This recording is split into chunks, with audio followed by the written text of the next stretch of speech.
tertúlia. Meu boa tarde aí para todos e todas. Hoje é dia 6 de outubro de 2012, sábado. O verbete é de número 2439. Ele tem 5 páginas, 42 logias e 8 máximos. O tema é Síndrome da Ribalta. A especialidade é parapatologia. Quem redigiu o verbete com muita classe é a nossa professora Anália. Agora, definição.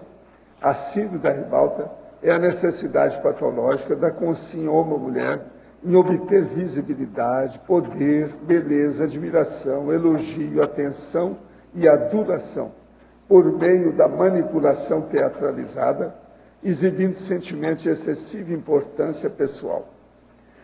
Os autopensenes da importância pessoal, a autopensenidade vitimizadora, a intrusopensenidade, a atriz ou ator fugindo dos fãs, a autoestima amplificada, a intolerância às heterocríticas, a autoconfiança ufanista, a ribalta tornando reais os delírios fantasiosos, o abuso das substâncias tóxicas, a morte por overdose, o golpe publicitário para chamar a atenção, o desconhecimento da plateia extrafísica, os autoassédios oportunistas, o suicídio branco com as sequelas paraexistenciais, a melex inevitável, a parapsicose pós-mortem. O que é engraçado é que ontem eu estava vendo um filme de uma atriz que eu conheci pessoalmente, a Lana Turner, sabe? Então tem uma que é a imitação da vida, que é justamente o processo dela na condição de atriz. E o que é que aconteceu com isso? A subida dela, as coisas que aconteceram, a vida com os filhos. Muito interessante, é justamente isso aqui. Agora, nós temos aí na argumentologia, caracterologia, com 20 características nosográficas passíveis de serem encontradas nas consciências portadoras da síndrome da Ribalta, ao modo de subterfúgios aos autoenfrentamentos evolutivos.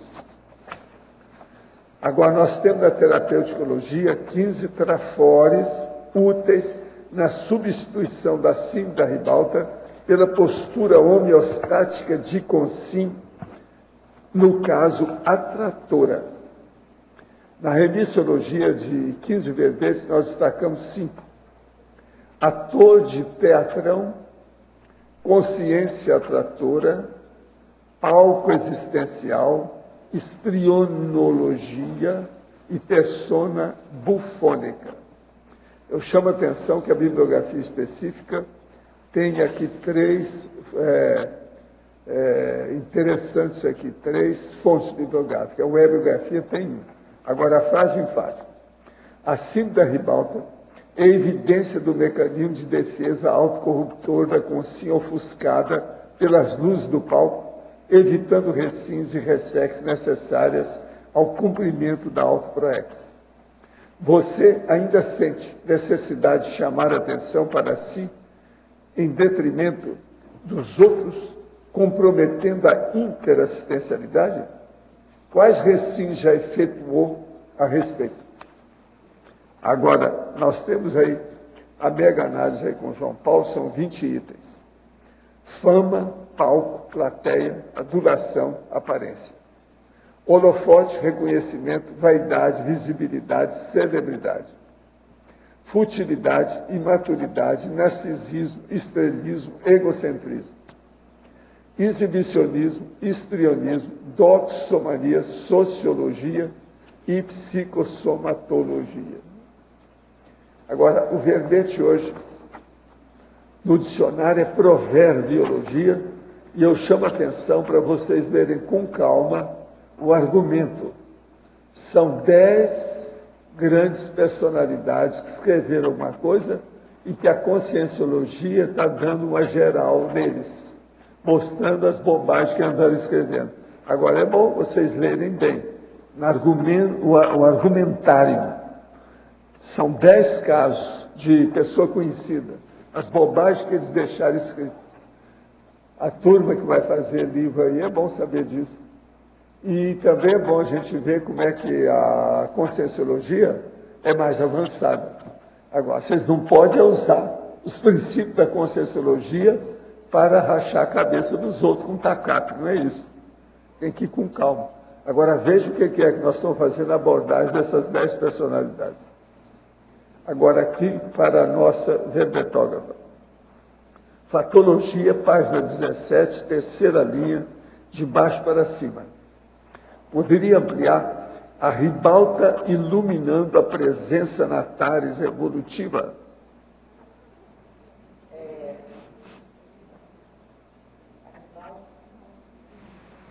Alô? A ribalta iluminando a tares evolutiva, né?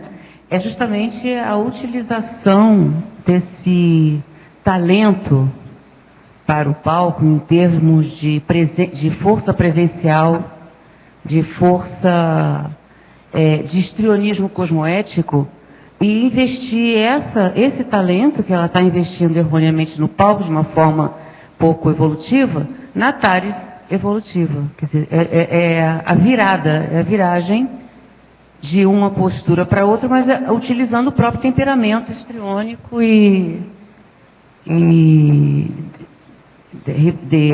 da ribalta, né, no caso. Em Parafatologia, página 18, segunda linha. Poderia ampliar os altassédios oportunistas? Ah, sim. Os altassédios oportunistas, eles são ocasionados justamente pelas brechas, pelas inúmeras brechas que a Consim deixa na sua psicosfera de energia em função da intencionalidade dela. Então, esses altassédios oportunistas vêm em função das bebidas, das noites mal dormidas e da interação energética com o público, às vezes vampirizadora, às vezes sendo vampirizada pelo público, enfim. Todas essas realidades, elas propiciam esse altassédio. Em Fatologia, final da quinta linha, poderia nos explicar quais são os sinais percebidos na Consim com a autoconfiança histriônica falsa?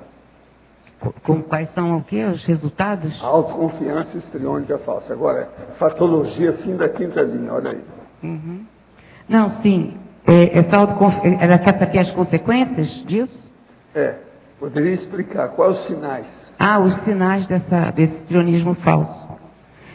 A autoconfiança histriônica falsa é justamente, todo mundo percebe que aquela postura de autoconfiança, exatamente, se percebe que aquilo ali não é real. Só ela que pensa que está enganando, mas todo mundo está vendo que aquilo ali é evidente que agora, não é real. Agora, em Fatologia, oitava linha aí, ó. Como conviver com a superficialidade das inter-relações conscienciais em plena era das supercomunicações e dos relacionamentos virtuais? Essa superficialidade das inter-relações conscienciais, elas são características da Consim que tem a síndrome da ribalta. Ela não consegue aprofundar essas relações. As relações, elas são baseadas na sua autoimagem, naquilo que elas percebem, que elas pensam que é totalmente prioritário na vida delas. Então, elas não conseguem ter uma relação de empatia com o outro. Então, fica na superfície essas relações, desde que seja de utilidade para elas. Agora, em Fatologia da 11ª linha, logo em seguida. Quais os sinais característicos da depressão histriônica? Sim.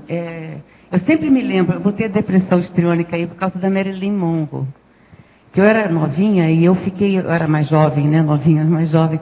E eu fiquei assim, eu fiquei muito impactada com a maneira como ela saiu da clínica. Ela foi internada com depressão, ficou algum tempo na clínica, e quando ela saiu tinha um batalhão de repórteres e mídia, e ela, hoje eu entendo, mas na época eu era muito nova, eu fiquei impactada com aquilo. Ela olhou assim para o público, colocou a mão na frente do rosto por causa das luzes, começou a chorar, encostou na parede, desceu na parede, assim. Então, foi toda uma encenação da doença dela. Depressão histriônica é isso, quer dizer, ela torna a patologia dela mais um instrumento de visibilidade, de presença, de exibição. Exibicionismo. Isso. Agora, em parafatologia, segunda linha, poderia explicar o significado do suicídio branco com sequelas para-existenciais? Com certeza. O suicídio branco é justamente os excessos que a pessoa faz com o seu soma, né? Ela bebe muito, fuma muito, dorme pouco, mantém relações afetivas sexuais inconstantes, e isso tudo promove o suicídio branco. E os efeitos para-existenciais, né? As sequelas para-existenciais estão relacionadas, porque isso aí ela vai levar isso, ela vai dessomar, e muitas vezes, quer dizer, eu acho que na maioria das vezes, essa postura já é resultado de várias existências, de várias repetições com o mesmo equívoco. Então vai trazer repercussões para-existenciais, que ela vai trazer de novo, ela vai fazer tudo de novo na próxima vez. Professor, estou na fase pré-TENEPS e venho fazendo experimentos energéticos, exteriorização, de maneira aleatória ao longo da semana. Sinto-me recompensando e percebo que minha necessidade de dormir diminuiu de 8 para 6 horas. Isso permite que eu acorde mais cedo e tenha um rendimento intelectual maior, sem sentir qualquer defasagem no meu soma. A TENEPS irá potencializar esse efeito? Poderia comentar? Não, a primeira coisa é o seguinte, isso é um perigo que você está fazendo. Você tem 23 anos, ele está dando aqui a idade dele, tem 23 anos. Não faça isso, você vai embirutar. Vai começar a bater pino em pouco tempo. É questão assim de 4, 5 meses a pessoa bate pino. Você não pode deixar passar de 8 para 6 horas com 23 anos. Isso aí você tem que demorar pelo menos um ano. E ver se não dá nenhum problema. Esse negócio de alguns dias não dá nada, isso não quer dizer nada. Vamos ver daqui 4, 5 meses. Você vai embirutar. Cuidado, que isso é muito perigoso. Olha bem, eu falo que o período antes do cano não é para qualquer um. Demora anos para a pessoa se acostumar. Nós não podemos mudar umas rotinas, principalmente da carga horária de sono, de uma hora para outra e cortar 2 horas de cara com 23 anos. Isso é loucura. Isso é coisa de menininho. Você está raciocinando igual recém-nascido. Esquece isso. Cuidado. Olha bem o que eu estou falando. Um projetor que desconhece a própria fisiologia do sono estará sempre aquém de uma projeção mais lúcida? Poderia comentar? Não há dúvida. Quanto mais ele entender a carga horária de sono e saber o que é hipnagogia, hipnopompia e os processos de onirismo, ele vai melhorar na questão da projeção. Lá no livro Projeciologia eu explico isso tudo lá. São os estados alterados da consciência. E é preciso estudar o processo da hebifrenia, que é os problemas todos que tem nesse caso aí da cabeça. Agora, eu queria mostrar para vocês o jornal da Cognops. Está acabando de sair. E outra coisa, tem uma fotografia aqui, ó, que tem a Malo, a turma toda aqui. Impressionante a nitidez dessa foto. Você está vendo as mãos da pessoa com detalhes aqui. Impressionante. Na capa. Surgem as redes parasociais de interassistência. Hein? Aqui, de dentro? Tem o CEX, Centro de Altos Estudos. Essa aí não é tanto, não. Mas essa aqui, ó, da frente, é impressionante a foto. Agora, ó, uma coisa muito importante que tem aqui, que eu peço a vocês para lerem, é o artigo do Amaury Pontieri, com a foto aqui do Alexandre Marchetti, que são vidas reconstruídas. É da nossa jovem Sheila Ali Gazoui, que está preparando um livro com um relato marcante sobre a sua sobrevivência na guerra de 2006, no sul do Líbano, e as transformações pessoais que vivenciou desde então. Nessa entrevista, antecipamos algumas passagens que estarão na obra. Vocês sabem, essa aqui é que ia estourar tudo lá, mulher bomba. E ela era gestante bomba. É bom vocês lerem esse artigo, uma parte inteira que está aqui no jornal. Outro aqui é compreender a dessoma, desmistificar a morte. E depois tem audiobook Projeções da Consciência. Sai dessa. Audiobook. Essa é a última. Tá certo? Então é bom vocês verem. Agora, outra coisa. Quero mostrar isso aqui para vocês, que eu acho que a maioria nunca viu isso. Isso aqui é a minha sacola que eu uso, saca tipo supermercado, que eu uso há 25 anos. Como a minha ficou um pouco suja, ela vai perder na cor. Então, a Ana Paula Firmato arranjou para mim, lá mesmo, sabe, nos Estados Unidos, que é lá em São Francisco. A marca disso é o Oca. Eu tenho essa bolsa e uso ela todo dia, o material que eu trago aqui. É uma sacola. Mas veja, faz 25 anos, ela não deformou nada. 25 anos. Ela está só muito suja, então eu pedi para ver se tem outra para poder falar com vocês. Aquela eu comprei há 25 anos, custou $70. Quando eu comprei, eu disse assim, Valdo, isso é uma loucura. Você está comprando uma saca de supermercado por $70? Que loucura é essa? Eu te arranjo uma, que não precisa de cobrar nada, a gente pega ali. Mas não é. Isso aqui é feito de metal, esse tipo de metal que entende? Que ele faz igual um pano. Isso aqui é de astronauta. Então, essa aqui é a sacola de astronauta melhor que existe. Se vocês não sabem, é bom arranjar isso, porque isso é para o resto da vida. Outra coisa, a outra que é de astronauta, eu sempre usei, que é uma pasta do 007, chama Zero Holibartor. Eu usei isso em todas as minhas viagens internacionais.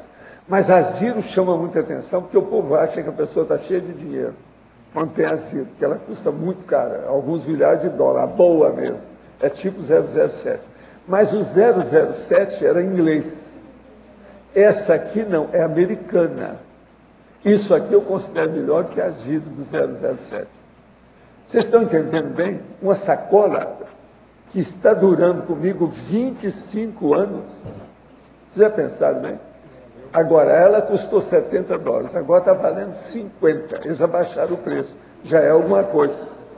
Nesses 25 anos, abaixaram $20, já é alguma coisa. Eu estou só avisando para vocês. O Oca, lembra disso. Isso é uma mão na roda. Tem me ajudado demais. Por isso que eu estou fazendo essa propaganda toda. Vale a pena. Agora, Avi, eu entrego, então, a nossa professora Anália a você. Cuidado com ela, hein? Ela sabe tudo. Anália, aqui Oi. na patologia, a 7ª linha de baixo para cima. Sim. O ato de confundir a personalidade com o personagem. Podia dar uma aprofundada, por favor? O ato de confundir a personalidade com o personagem? Na realidade, a síndrome da ribalta é uma necessidade que a consciência tem de não viver a realidade. Ela cria um personagem para ocultar a sua verdadeira personagem, a sua personalidade, quer dizer, a sua realidade. Então, com o tempo, com a vivência desse personagem que ela criou, ela começa a perder o contato com a realidade, com a sua verdadeira personalidade. Então, esse é que é o processo de confundir a personalidade com a personagem. Ela acaba assumindo aquela personagem como sendo ela mesma. Eu respondi? Correto. Seria uma personagem que ela criou. E ela começa a achar que ela é aquela personagem mesmo. Ela começa a acreditar naquela fantasia que ela criou. E outra, não sei, a número, na 4ª linha, não sei se você já respondeu, os rompantes de irritabilidade para roubar a cena. Ah, sim, esse é típico, né? Quer dizer, eu quero esclarecer que a síndrome da ribalta, ela se aplica muito aos artistas porque estão em evidências, atores, atrizes. É muito comum em astro de rock and roll, né? De música pop, é muito comum. Mas nós, simples mortais, também utilizamos a ribalta. Muitas vezes a gente quer aparecer, a gente quer estar em evidência. por baixa autoestima, porque se sente importante, se sente amado, quando é admirado, porque por si só não consegue. Então, o que ocorre aí... Cadê? Onde é que é? Esses rompantes, eles se dão justamente por isso, para roubar a cena. É uma coisa de imaturidade. Criança. O que a criança faz quando quer alguma coisa? Se joga no chão, e chora, se irrita, chuta, enfim, para chamar a atenção para o que ela quer. A Consim, que tem a síndrome da ribalta, tem a mesma postura imatura de se irritar, de fazer escândalos, para chamar a atenção para o que ela quer. Às vezes até consegue. Também é uma forma de manipulação, como sempre, né? Tá, ok. Obrigado, hein? Anália, Oi. Aqui em cima no ar, na 7ª linha, de baixo para cima, na fatologia. Sim. É na frente do que o Arlindo perguntou há pouco. O medo, no finalzinho, o medo da solidão. Como é que é isso? O medo da solidão é a causa, é uma das inúmeras causas que levam a consciência a desenvolver a síndrome da ribalta. Não parece um paradoxo? Não, não, aí eu vou explicar. Ela tem muito medo de ficar sozinha. E ela não se sente capaz de conquistar o outro pela sua própria realidade, pelo que ela é. Ela tem baixa autoestima. Então, quando ela começa a desenvolver a síndrome da ribalta, ou seja, a chamar a atenção, a querer ficar em evidência, a manipular para ter suas vontades satisfeitas e ser admirada, ela está fugindo da solidão. As pessoas se aproximam dela pelo personagem, não porque ela é, pelo que ela é. Então, ela fica alimentando essa fantasia justamente porque ela, na cabeça dela, ela vai ficar sozinha se ela não tiver esses admiradores. Porque ela não se sente capaz de efetuar conquista de pessoas para ficar do lado dela. Você entendeu? Então, tem a baixa autoestima. Exato. Conforme você colocou. Aí ela cria uma personagem, Isso. tipo, maravilhosa, excelente, bonita, é isso? Isso. E isso manipula os demais. E ela nunca mais fica sozinha. Ela nunca mais não, né? Porque depois ela envelhece. Ela não fica sozinha daí para frente. Ela vai ter sempre seu séquito. Vai ter sempre aqueles admiradores, aquelas pessoas que querem ficar perto dela, porque muitas vezes, até para aparecer também, né? Vai ter sempre gente por perto. Ela não fica sozinha. Então os outros também têm a síndrome da ribalta. Não, a síndrome... Você falou, são todos Como? ficam iguais. O teu microfone está falhando. E eu não estou ouvindo tudo. Tá. Não, eu estou falando com... Tá dando para ouvir? Isso. Agora sim, melhorou. Tá. Então... Qual é a sua dúvida? É Tânia que está falando? É Tânia. Qual é a sua dúvida, assim, em relação a isso?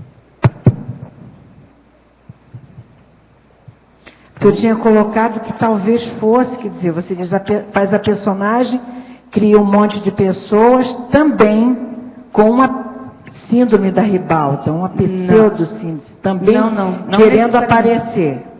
Não necessariamente. Vamos ver a metáfora do ator, né, da atriz.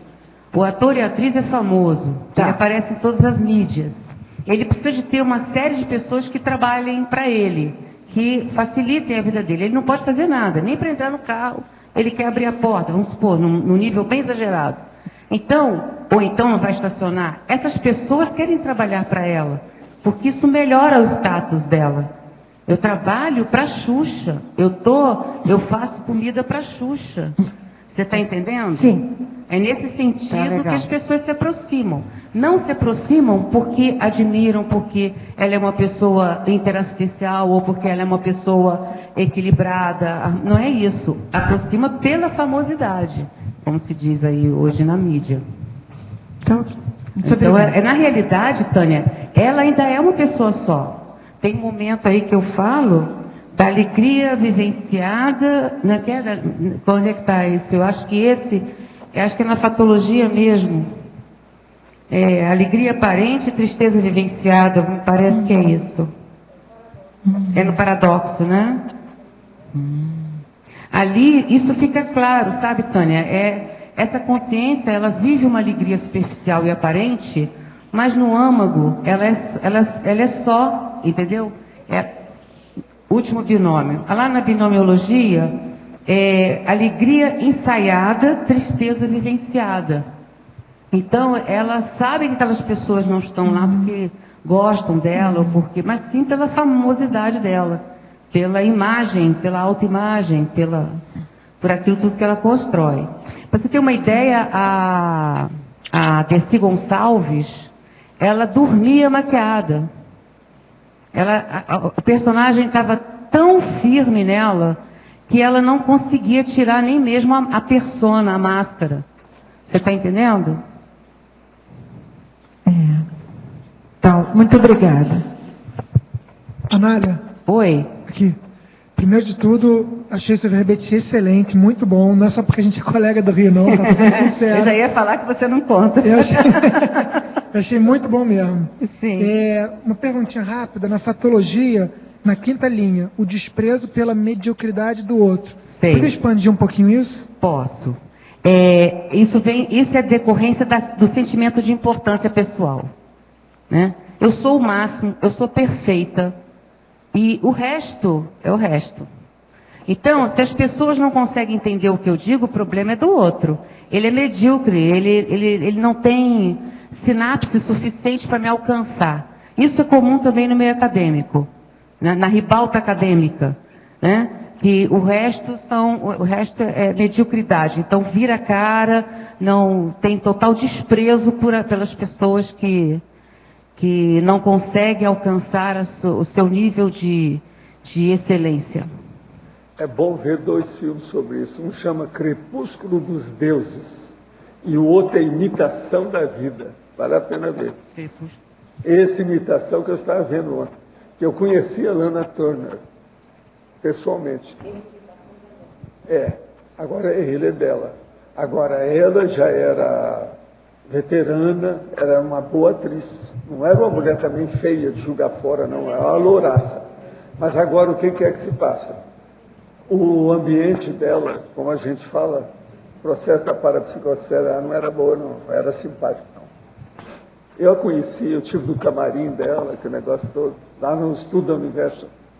Esse filme é um pouco antes daquilo que eu conheci. Eu conheci logo em seguida esse filme. Entende? Várias das coisas dela eu vi. Agora, ontem eu vi esse filme para ver. O problema é justamente isso aí. Vale a pena examinar essas coisas devido à síndrome da ribalta. Valdo, Sim. Você também já falou várias vezes que você conheceu bem a Dercy, né? Teve contato. Não, a Dercy que ela falou também, eu conhecia. A Dercy eu tratei dela do ponto de vista de processo plástico, entende? Ajudei. Agora, a coisa que ela mais preocupada não era a cara, não era nada disso, eram as mãos. Então eu coloquei as mãos dela como mão de fada, de menina, né?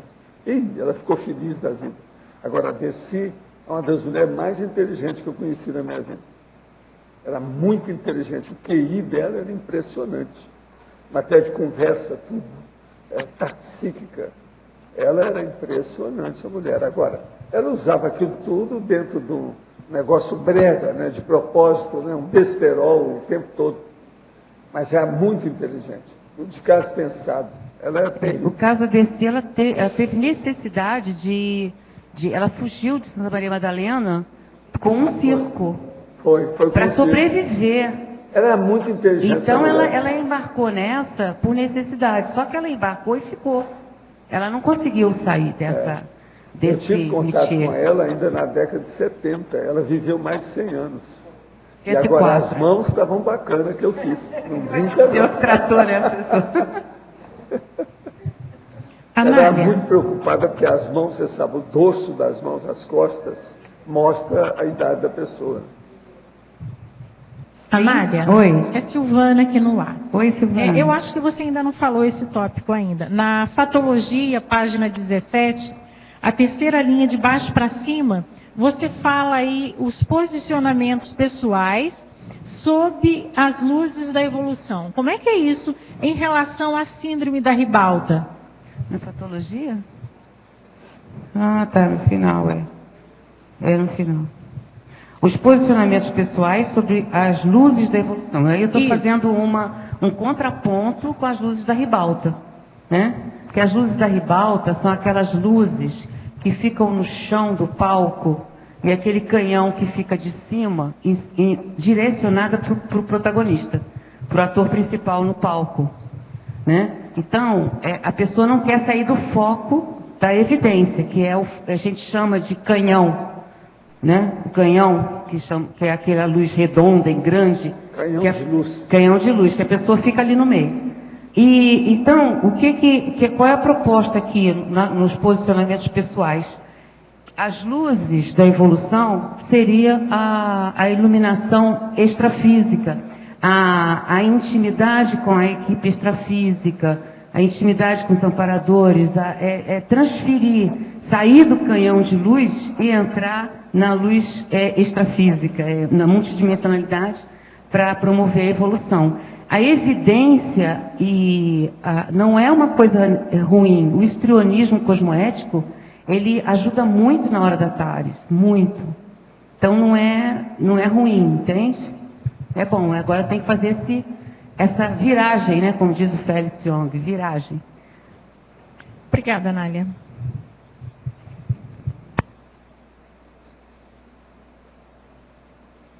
Ok? Valdo, no Proverbiologia, aqui no dicionário, no praemissum, na última linha, paremiologia, você poderia explicar o que é isso? Onde está isso aí? No praemissum, no última linha, paremiologia. Paremiologia, você nunca viu falar o que é isso, né? Eu já li. Você sabe o que é, Arlindo, você que é o homem do dicionário? Lê aí para ele, paremiologia. Paremiologia, tudo que diz respeito a provérbio, anexim, ditos populares, axiomas que o povo fala, máximas que o povo fala. É esse conjunto que chama paremiologia. Isso já existe há muito tempo, não foi eu que criei, não. Agora, vê aí no seu dicionário, o que está falando? Obra, estudo a respeito de parêmias, coletânea de parêmias. Agora, a parêmia é provérbio ou alegoria breve. Está vendo? Isso que é. Agora, todo estudo de provérbio ou alegoria breve. É isso tudo que eu estou falando. Anexim, axioma, dito popular. Você está entendendo? Então, é justamente isso aqui. O nome que eu coloquei é um nome que o povo, se eu colocasse paremiologia, ninguém ia entender. Então, eu coloquei proverbiologia, que é a mesma coisa lá no fundo. Entende? Entendi. Agora, leia aí esse argumentário para você ver os 10 que eu estou falando. Já li. Só isso aqui já vai valer o dicionário. Entendi. Para mostrar as bobagens das grandes cabeças, através da conscienciologia. Como é que o povo ignora o que é a consciência? Eu estou pegando aqui o top. Você viu os nomes das pessoas? Vi. É o Nietzsche, Shakespeare, Pitágoras, Goethe, muita gente, Victor Hugo. Estou pegando as bobagens que eles escreveram e deixaram escrito. E o desejo é o seguinte, é que vocês não deixem essas bobagens escritas no seu livro. E eu estou fazendo uma força danada para não deixar nos meus. Na página 41, você bota aqui na descrenciologia, na sexta linha, princípio da permanência da autopensenidade. O que você quis dizer com permanência? A gente não vai mudando a nossa... permanência da autopensenidade, tudo evolui paulatinamente. Você sabe o que eu falo de paulatinamente? Paulatinamente é pouco a pouco, quer dizer, através de paulada, paulatinamente. Então, agora aí, a gente fala, o outro princípio da permanência da autopensenidade recomenda que se escreva para a sua época, mas atentos ao futuro. Então, a autopensenidade, no caso, é você estar atento a tudo que se passa, aquilo que você está fazendo e ver o que vai acontecer amanhã. A paraprospectiva do processo. Então, é isso que você tem que começar a pensar para preparar a cápsula do tempo, ou seja, a sua obra escrita, publicada, que vai servir de autorrevezamento para a sua próxima vida humana. Você entendeu a diferença? Agora, aqui, ó, nós estamos mostrando isso tudo, o princípio da descrença dentro desse processo. Agora, isso tudo eu falei no fim, ó, não esqueçamos da autorrevezamentologia multiexistencial. Esse é o caminho. Agora, veja a lógica que tem isso. Na vida humana, quem é que oferece uma coisa tão óbvia como a Conscienciologia oferece? Não tem parte nenhuma. É tudo óbvio. Agora, veja, nós estamos mostrando aqui agora em matéria de confronto de ideias. Eu peguei 10 caras conhecidos. Virgílio, por exemplo, aí, ó, o negócio é da antiguidade. Como é que fica isso? Isso é antes dessa nossa era que esse cara viveu. Agora, tem uns aqui que não são tão conhecidos. Por exemplo, o Thomas Fuller. Mas esse é um negócio sério, um autor britânico, muito sério. É um dos únicos que eu estou colocando que não é muito conhecido. O José Ingenieros é um argentino. Eu fiz para mexer com a turma aí da Cris, o capitão, etc. Tal. Que é a turma da Argentina, também está aí no meio. É. Agora, veja bem o que eu estou falando. Olha bem o confronto que eu fiz. Isso aqui é um verbete que é para aquilo que nós vamos fazer para explicação. A pessoa pensar. É o processo do debate. É isso que nós precisamos de fazer com a revista dos sábios da Conscienciologia. Tá certo? Que vocês sabem, nós já estamos escolhendo um nome para ela. Parece que já está com um nome, talvez vai ficar. Vamos ver como é que fica isso. A gente escolheu um lá, que talvez vai ajudar. É o nome sobre paradigma. Entende? Interparadigmas. Talvez seja esse nome. Vamos ver como é que fica aí, o que a turma vai achar. Que assim dá para a pessoa pesquisar, debater, discutir. Não é isso? Anália, Silvana novamente. Oi. Eu tenho uma curiosidade aí. Nós temos conversado, e você já falou assim, sobre a sua atuação em vários segmentos aí desse meio artístico, né? Sim. Então, eu gostaria que você falasse um pouquinho como era você nessa época, se você já tinha assim, algum conhecimento em relação ao extrafísico, quando foi que você deu essa virada e se... Eu vou ler para você. Parabéns pelo verbete. O que inspirou você a redigir esse verbete? Qual a sua experiência quanto a esse assunto? Como você se sente defendendo o verbete? Não fui eu que mandei a pergunta. Tem que responder tudo. Então, Anália, aí você aproveita, mas não fui eu que mandei a pergunta, tá? Não tem problema não. E assim, se você era muito crítica com você, por isso que você saiu do meio, o que aconteceu de fato? Olha, bem, quer dizer... Bom, olha só. Saiu. Foi isso, entendeu?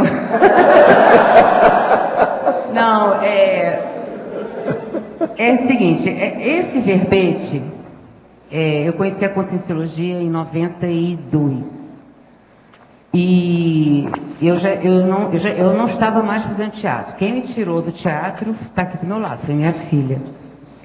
Quando eu tive minha filha, eu achei que eu deveria dar mais atenção, era uma responsabilidade, assumi essa responsabilidade e não vi uma forma de fazer as duas coisas, teatro e minha filha. Então, optei por ela, me dediquei a ela.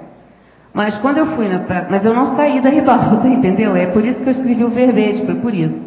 E eu vou confessar aqui uma coisa, esse verbete surgiu justamente pelo meu posicionamento aqui, nesse lugar, no primeiro verbete. Porque eu achei que eu já tinha superado a ribalta, que eu já não estava mais preocupada com isso, e percebi que não, que quando eu fiquei aqui nesta ribalta, aquele sentimento, de uma certa forma, voltou. E eu pude vivenciá-lo aqui. Eu fiquei em euforia, mas não era uma euforia Era uma coisa meio mais mesmo pelo histrionismo superficial, não era uma coisa assim. E eu sou uma boa atriz, eu não nego que eu sou uma boa atriz. Mas agora eu estou realmente focada em mim mesma. Estou buscando me autoconhecer, estou querendo superar, estou superando esses traços e também já sei as origens dele. E o teatro entrou na minha vida justamente porque eu me formei em Direito e fui fazer letras, que era o que eu queria fazer. Tinha um grupo de teatro, eu fui fazer o teste para o papel principal, sem nunca ter estudado, e o primeiro papel foi meu. Sem menor problema. Cheguei lá, arrasei. E desde criança que eu brinco de teatrinho. Então isso é paragenética. Isso aí vem de muitas existências e eu tenho certeza. Agora eu estou fazendo uma pesquisa na... O que desceu?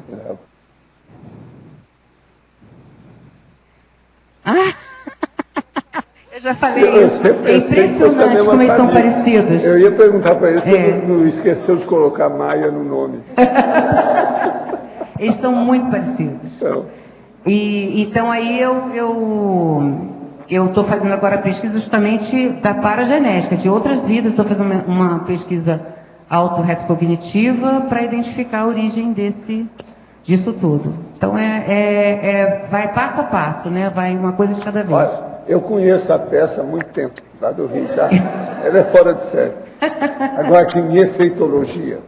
Poderia comentar os efeitos nosográficos da superficialidade consciencial? Está no efeitologia.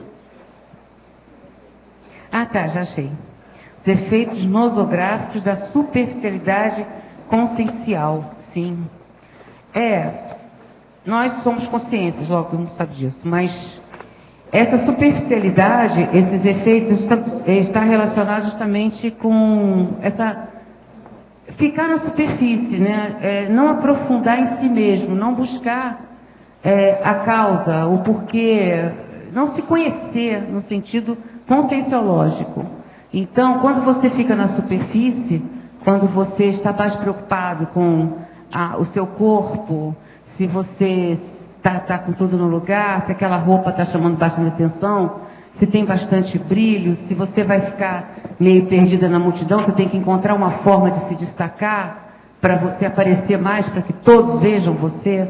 Você quer entrar num restaurante, quer entrar numa boate, quer entrar num teatro, mas quer que todos parem de conversar para ver que você chegou. Nem que seja pelo ridículo até, sabe? Botar um chapelão com um periquito em cima. Colocar uma abóbora de pendurada. Exato. Aí todo mundo vai olhar para você, entende? Então, isso é uma superficialidade consciencial sem precedentes, né? Que a pessoa... Agora, o pior é quando a mulher faz isso sem querer. Eu tinha uma namorada, quando o moço lá no Rio, que era assim. Eu entrava no bistrô, as conversas paravam toda hora que eu entrava com a mulher comigo. Ela tinha sido maneca na ocasião. Depois parou. Já tinha uma certa idade, mais de 30 anos, mas agora tinha pose, sabia andar, era um problema. O macete é saber andar no salto, né? A força presencial é uma coisa de doido. Isso é uma coisa séria. Né? E isso é paragenética. Essa força presencial, a pessoa não cria isso numa vida. Cria, não. É aquilo que eu falo, precisa de muitos corpos. O cara perguntou assim, preciso de uma multidão para fazer uma força presencial. Quer dizer, uma multidão da própria consciência. Da própria consciência, várias vidas repetidas. Um monte. Agora aqui, em sindromologia, gostaria que explicasse a síndrome do estrangeiro no contexto desse verbete. Muitas vezes a SEST é confundida com sociofobia, esquizofrenia, autismo. Certo. A síndrome do estrangeiro, a síndrome da ribalta, pode ser um mecanismo de defesa para quem tem síndrome do estrangeiro. Porque a síndrome do estrangeiro, nós temos aqui a autora da teoria aqui, a nossa professora Malu, se me esclarece se eu estiver falando alguma bobagem, por favor. Mas a síndrome do estrangeiro é justamente a sensação da pessoa não estar adequada naquele contexto. Ela se sente inadequada, ela se sente fora, né, daquela situação. Então, a síndrome da ribalta pode ser um mecanismo de defesa no qual ela vai conseguir entrar naquele contexto. a partir da criação de uma personagem, que não é ela, mas que está no gosto popular, que vai estar inserida naquela realidade. Agora, eu quero esclarecer que a síndrome de estrangeiro não é um mecanismo de defesa, necessariamente um mecanismo de defesa do síndrome da ribalta. Ela pode ser, mas nem toda síndrome de estrangeiro, nem toda síndrome da ribalta poderá acusar a síndrome de estrangeiro. Não sei se eu deixei bem claro. Uma condição que eu acho, Anália, tudo certo? Uma condição que eu acho assim, bem diferencial, é um diagnóstico diferencial, é que a síndrome do estrangeiro é a síndrome de abstinência do curso intermissivo. Esse é o ponto, é o diagnóstico diferencial. Então, se a pessoa não sente necessidade da multidimensionalidade, se ela não quer uma resposta sobre paraprocedência, se ela não quer encontrar seus pares, mas os seus pares da evolução, quer dizer, os compassageiros, aí ela não tem síndrome do estrangeiro, porque não é fobia social, não é a simples inadequação, não, ela vai muito além disso. E ela tem raízes muito mais profundas. Então, se a pessoa está superficial e quer apenas aparecer ou usar um mecanismo de defesa qualquer para esconder o ego, que até aquele psicólogo Winnicott, ele explica isso muito bem, o falso ego. A pessoa não precisa de ter síndrome da ribalta, ela pode construir um falso ego porque não se sente bem com a personalidade própria, né? Que ela não se sente bem intraconsciencialmente. Então eu vejo assim, o grande diferencial para a gente aplicar o teste terapêutico da síndrome do estrangeiro é: você sente falta da sua paraprocedência? Mesmo que a pessoa nem conheça essa palavra, ela vai entender o contexto. Aí a gente consegue situar os casos em que a pessoa também pode aparecer com esse exibicionismo ou não. Porque pode ter uma hora que ela pode fazer interface, sim, porque ficou até bem comprovado lá pelos questionários que nós aplicamos, que muita gente com síndrome do estrangeiro vai para a área de comunicação e para a área artística. Jornalismo, uma série de outros. Então, eles procuram profissões vamos dizer, de alta exposição, mas ao mesmo tempo se escondem. É um curioso paradoxo, né? A pessoa procura uma profissão para se expor porque ela quer se esconder. Então, aí pode aparecer esse caso que você está comentando, sim. Ok, obrigada, Mauro. Por que a síndrome da ribalta é mais frequente nas consciências femininas? Não, ele está perguntando. Mas não é mais frequente, não. É que na nossa sociedade machista, a mulher aparece mais porque os homens têm mais liberdade de exteriorizar a sua admiração e a forma como impacta neles a presença daquelas mulheres maravilhosas, com corpo malhado, que fazem fotos de revista para homens e tudo. Hoje nem tanto, hoje a mulherada já está também admirando os manequins, os atores, já tem fotos dos atores mostrando o tanquinho, né? Então isso aí hoje já está praticamente nivelado, eu não vejo assim, mas a síndrome na mulher não. Nós temos até, a Bárbara estava me lembrando aqui, nós temos vários exemplos masculinos de síndrome da ribalta. Nós temos o Kurt Cobain, do Nirvana, não sei se alguém aqui já ouviu falar, né? Temos o James Dean, que morreu num acidente de carro. Temos o Elvis Presley, temos Michael Jackson, Jimi Hendrix. Tem um monte de gente que morreu aos 27 anos, que é a idade crítica desses artistas, cantores, etc. É interessante que é a idade limite da fase a hora que a pessoa amadureceu. A fase executiva. Logo depois que ela amadurece, o cara morre. Então assim, tem um monte assim. Eu já escrevi sobre isso. Professor, minha irmã tem problemas mentais e fala durante o sono. Na semana passada, fiz um arco-voltaico e ela parou de falar, dormindo. Poderia comentar o que pode ter acontecido depois do arco-voltaico? Possivelmente, às vezes, tinha alguém com ela e você afastou a consciência que estava lá. Isso pode ser assédio. Aí é chamada semi-possessão. Isso é muito comum. Professor, comecei a fazer TENEPS há um mês e há 2 dias senti algumas coisas diferentes. Meus braços ficaram levantados, tremendo, movimentando rápido e senti que esfriou o quarto. Depois baixei os braços, tudo ficou mais calmo. Em seguida voltou ainda mais forte, que eu não conseguia fechar as mãos e senti a boca fria e o corpo paralisado.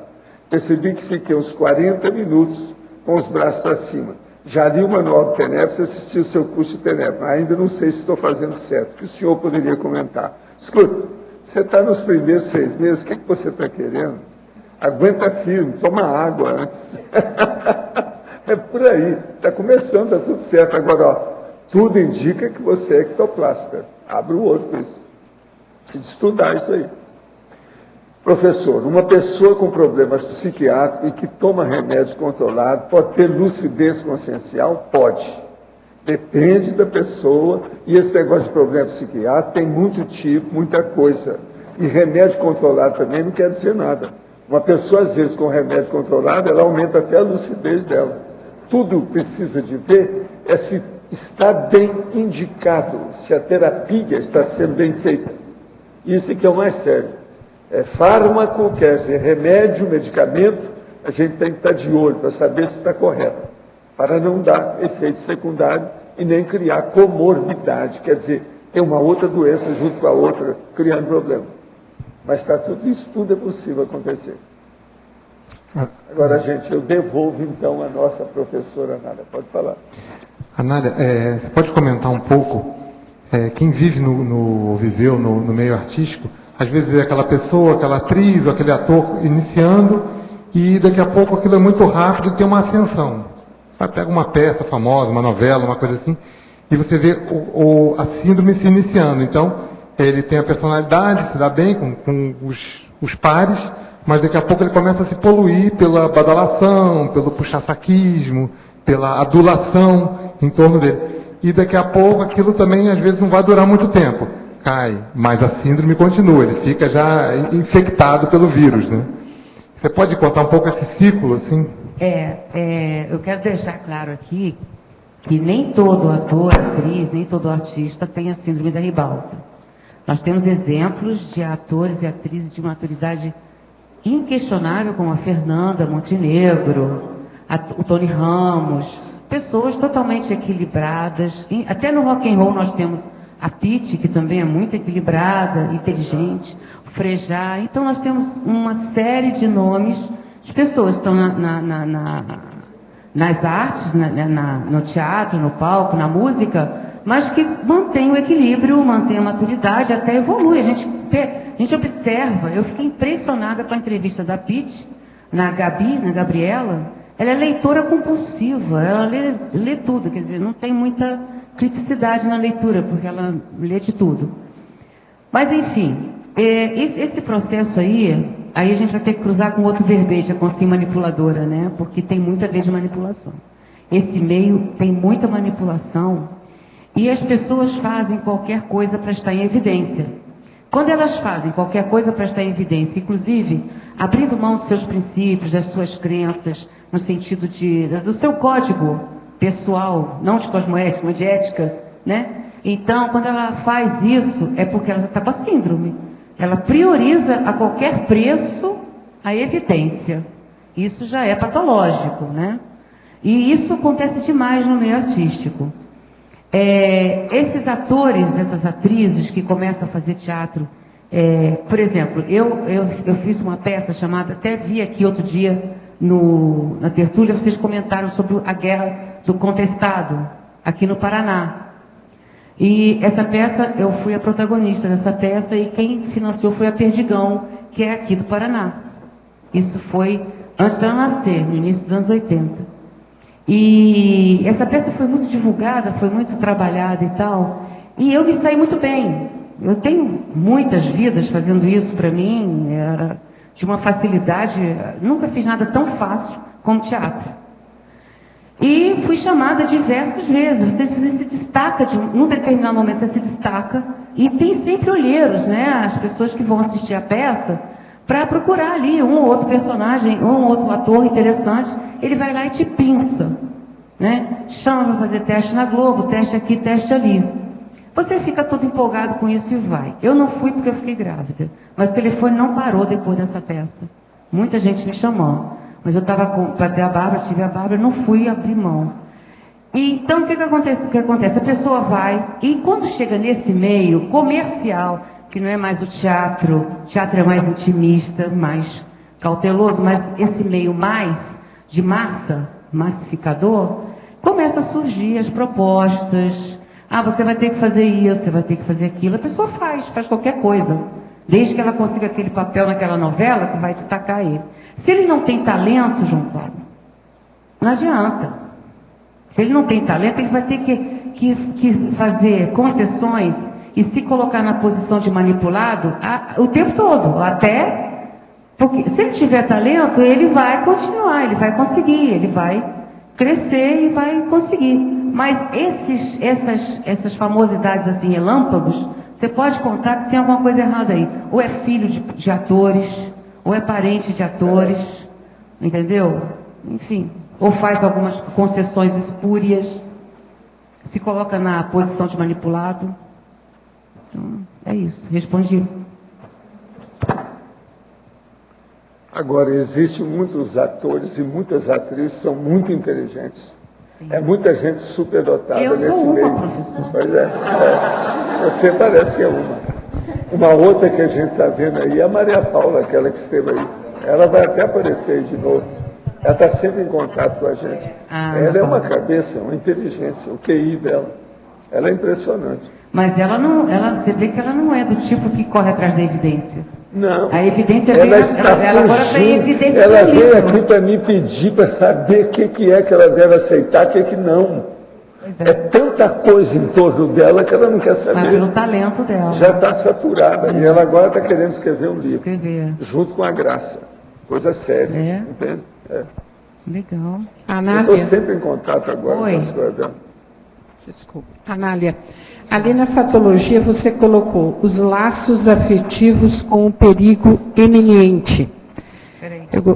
Sim, os laços afetivos com o perigo iminente. Isso. Poderia falar alguma coisa? Sim. Tem uma característica também a Bárbara estava me falando, mas isso aí está muito generalizado. Não quer dizer que uma pessoa só vai ter tudo isso, né? Mas são características que você pode evidenciar em alguém. Esses laços afetivos com o perigo é o seguinte: o sonho de todo narcisista é ser imortal, certo? Ele quer entrar para a história, ele quer ser lembrado para sempre. Então, o perigo iminente, ele coloca esse risco em evidência. Então, olha, você vê o James Dean, por exemplo, ele corria muito de carro, muito. Ele adorava correr de carro. Ele morreu no acidente de carro, até hoje se fala em James Dean. A criança tem 10 anos, conhece James Dean, né? Então ele se imortalizou pela morte trágica, jovem. Esses atores, esses cantores que morrem com 27 anos, a Janis Joplin, até hoje se fala, em Jimi Hendrix, até hoje se fala, né? Aquele do The Doors também, até hoje se fala no Jim Morrison, né? Então, essa amizade, esse laço afetivo, tem no âmago disso, tem aquela intencionalidade mesmo do suicídio branco, sabe? Além também da inadequação com a realidade, né? Que é uma maneira de fugir da realidade também, tem também essa possibilidade. Essas são as drogas, né? E corridas de carro. A Bárbara falou que tem até os namorados que batem nelas, né?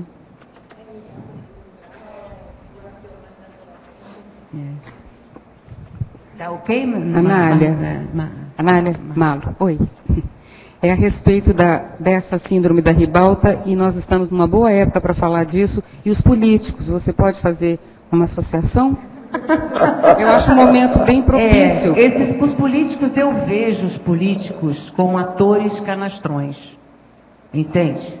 Eu penso, quanto mais eu observo, mais eu percebo que os políticos conseguem se eleger e conseguem manipular as massas através do poder, do dinheiro, da troca, da barganha, da manipulação. Não é pelo talento artístico, isso eu posso te garantir que eles são péssimos atores. Eles são canastros. São canastrões, a gente sabe. Agora tem até um deputado, candidato, não sei de onde, chamado Wolverine, já viram? O mais interessante, Baratinha show, se veste de barata, lá na Avenida Brasil. É uma então coisa muito mais divertida. Eu não incluo políticos na síndrome da ribalta, porque não vejo bem por aí, não. Anália, Oi. você podia aprofundar no polinomiologia, página 18, primeiro polinômio, palco, coxia, proscênio e ribalta. Polinômio. Palco, coxia... Proscênio e ribaltas. Primeiro polinômio. Palco, coxia, proscênio e ribalta. O polinômio é o palco, né? A coxia é aquela parte imediatamente contígua ao palco. É onde a gente fica aguardando para entrar em cena. É uma zona neutra. Não é nem o camarim, não é nem os bastidores e também não é o palco. Você fica ali quietinho, circulando energia.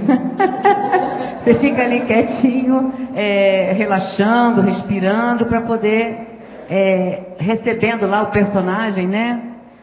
É interessante isso, porque eu vou fazer um parênteses aqui muito importante. Nós temos 2 teóricos em teatro. Nós não, porque eu não sou mais do teatro. Eu estou falando nós aqui, mas não sou mais não. São 2 teóricos importantes. Um é Stanislavski, russo, e o outro é Brecht.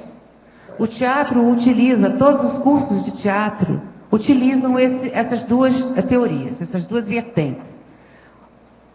O Stanislavski, ele defende a tese de que o bom ator incorpora o personagem. Ele sente igual o personagem e vivencia a dor do personagem, para que ele possa convencer a plateia daquilo. E o Brecht diz que tem que ter um distanciamento, que o ator é um imitador do personagem. Ele cria o personagem, imita, mas não se envolve. Eu trabalhei, estudei em cima de quem? Lógico, Stanislavski. Que é a incorporação, Que é a psicofonia. Exatamente. E ele é que é o correto. O Brecht era piradão. Gente, olha, é impressionante. Sabe o que acontecia? Quando acabava a peça, a maior parte das vezes eu não tinha muita lucidez do que tinha acontecido, como é que eu falei a fala toda, como é que eu o outro falou com você. Então houve aí O outro falou no seu lugar. Exatamente, olha só o risco disso, o perigo disso. Agora veja, isso é que é a semi-possessão. Eu estudei tudo em Hollywood. Agora, está precisando a gente ver as outras artistas aqui hoje, tem vocês 2, mas está faltando a Maria Ângela, está entendendo? A Maria Ângela seria bom falar. Você sabe que a Maria Ângela também era artista, era cantora, mas ela tinha timidez, então ela cantava de costas para o público. Então essa não tinha síndrome da ribalta. Então ela não tinha síndrome da ribalta. Hoje não, hoje ela domina tudo, fala demais, e dá curso e tudo mais, impressionante. Deixa eu acabar então de responder o Arlindo, hein, Arlindo? Então o palco tem a coxia, e aí vem o proscênio. O proscênio é o lado direito ou o lado esquerdo da boca de cena, certo? Fica a boca de cena é a parte da frente. O proscênio direito é o lado direito, o proscênio esquerdo é o lado esquerdo. E a ribalta são as luzes em cima da boca de cena, que é onde fica o ator principal. Lugar preferido da pessoa que tem a síndrome da ribalta é a boca de cena, embaixo daquele canhão de luz. Tá bom? Os holofotes, os spots. Os spots. Eu consultei no WAIS aqui no WAIS não está tão preciso assim, você explicou bem melhor, porque ele não explica assim, é bem superficial, você explicou melhor, tá ok. Então, meus amigos, são melhor que o WAIS, tá vendo? Deixa eu contar uma história para vocês que é muito interessante. Quando nós estávamos ensaiando a Guerra do Contestado, eu fazia uma prostituta francesa que veio acompanhando o seu namorado, um fotógrafo francês que veio fotografar aqui a guerra. E tinha lá uma moça que trabalhava com a gente que não tinha fala. Todo o trabalho dela era mímico. E ela, como ela não tinha fala, ela entendia que ela tinha que estar nos melhores lugares do palco. Mas eu não deixava, porque eu não queria aparecer. Então, eu achei muito engraçado, eu lembrei disso hoje, eu tinha esquecido disso, lembrei disso hoje. Então, nós tivemos um problema sério no elenco, porque ela me empurrava e empurrava ela, entendeu? Eu era a vedete francesa, eu que tinha que estar na boca de cena, né? E ela foi reclamar com o diretor e tudo, e eu fui extremamente manipuladora. Quero me retratar aqui agora, porque eu consegui convencer, por manipulação, o diretor, que eu não tinha a menor intenção de tirar o lugar dela. E ele acreditou e realmente eu fiquei com a boca de cena. Né? Por isso que eu estou aqui hoje, está entendendo? É por isso que eu estou aqui hoje. Anália, aqui no ar, eu cheguei depois, não sei se você já falou. Qual seria a prescrição ou a consciencioterapia para a pessoa que quer superar a síndrome da ribalta? O que você vê? Isso é uma ótima pergunta. Quem perguntou? Aqui, Rafael. No ar. Oi, Rafael. Olha, está lá na terapeuticologia. Olha, aqui na terapeuticologia são enumeradas aqui 15 características, 15 trafores, né? Desviados, 15 trafores desviados pela síndrome da ribalta. Por exemplo, a alegria jocosa, debochada, né? Você transformar isso em humor sadio. Então, a terapeuticologia seria você primeiro não se punir, nem ficar se culpando, nem ficar com vergonha do que houve. Se auto-enfrentar, um auto-enfrentamento é imprescindível. Fazer as retratações, verbete, eu achei essa ideia do verbete fantástica, uma oportunidade incrível de retratação, porque quando você vai escrever alguma coisa, você começa a lembrar de tudo que está relacionado com aquilo, e quando você chega aqui, você começa a fazer essas retratações. Isso é muito importante, e isso ajuda muito na autoconsciencioterapia. E numerar esses trafores, por exemplo, alegria, auto-organização. Gente, eu não conheço ninguém mais disciplinado e auto-organizado que um ator. Porque se ele não for, ele não dá conta. Não dá. Ele não dá conta. Então é um trafor importante na conscienciologia. Você ser disciplinado e organizado. E outra coisa, todo mundo precisa ser ator se vai entrar na docência, devido ao histrionismo. Exatamente. Então, o grande professor é um grande ator. A grande professora é uma grande atriz. Senão esse negócio não funciona bem. No item 8 eu ponho força presencial, do histrionismo anticosmoético ao histrionismo cosmoético, que é justamente o que o professor Val está falando, né? Então tem aí algumas coisas que eu sugiro na autoconsciencioterapia que a pessoa que se identificar com a síndrome da ribalta comece a enumerar. Eu comprei umas fichinhas, ficha comum de papelaria, e eu uso essas fichas na bolsa, no bolso, na carteira. Quando vem alguma coisa, eu escrevo naquela ficha. Quando eu chego em casa, eu coloco tudo no computador, dependendo do assunto, dos vários assuntos que estão me mobilizando. Então, é interessante a pessoa enumerar todos aqueles traços, mesmo que não, sem se preocupar em qualificá-los, se é para fora. Não interessa o que é que está pensando na hora. Anota, registra e acumula o registro. E começa a anotar tudo isso. Aí depois vai lá ver e refletir sobre aquilo e reorganizar. Fazer avaliação. E com isso ver o que serve, o que ela pode utilizar daí para frente e o que ela precisa realmente com um outro trafor superar. Eu acho que é esse o caminho. Respondi, Rafael, você? Quem trabalhou com acting sabe muito o processo da coisa escrita, devido ao problema de saber as deixas, o que é. Isso aí é muito importante. O negócio da pessoa é conhecer o script. Decorar um ela texto. Então desenvolve mais rápido. Porque quando você recebe um personagem, por exemplo, a Eva, que é essa personagem do Contestado, que eu usei como exemplo, porque foi o que eu vi aqui na tertúlia, achei impressionante vocês falarem no Contestado aqui. Ele não tinha nada. Você vai fazer essa Eva, eles te dão um texto com as falas. Acabou. Ali você tem que construir. Quem foi essa Eva? Como é que foi a infância dela? Se o diretor é bravo, ele não deixa que você faça apresenta nenhum caco. Não pode. Não pode ter nada, não pode. Então o negócio tem que disciplinar. Ainda mais uma peça histórica, professor, não pode ter caco. Pois é. Então aí você tem que decorar aquilo, saber exatamente a hora que você vai falar, para você não subir na fala do outro, não sujar a cena, saber onde você tem que estar. Olha só os nomes, sujar a cena. Sujar. Gente, vocês têm aí uma catedrática, vocês devem aproveitar. Os professores, eu acho que você devia dar aula para os professores. Outra você vai fazer verbete sujar a cena, daqui a pouco. Sabe, dá um jeito. Não, a turma do Instituto de Vídeo Pegar a Nádia hoje, para ela dar curso para os professores. Isso aí vai ajudar demais, não? Mostrar como é que é no palco, você mostrar tipo workshop, mostrar para o povo como é que é, de que modo que é, o que fala, para melhorar o estrionismo dos professores nossos. Agora, a turma do Instituto que devia entrar nessa. Ela é um poço de conhecimento sobre essas coisas todas, sabe tudo.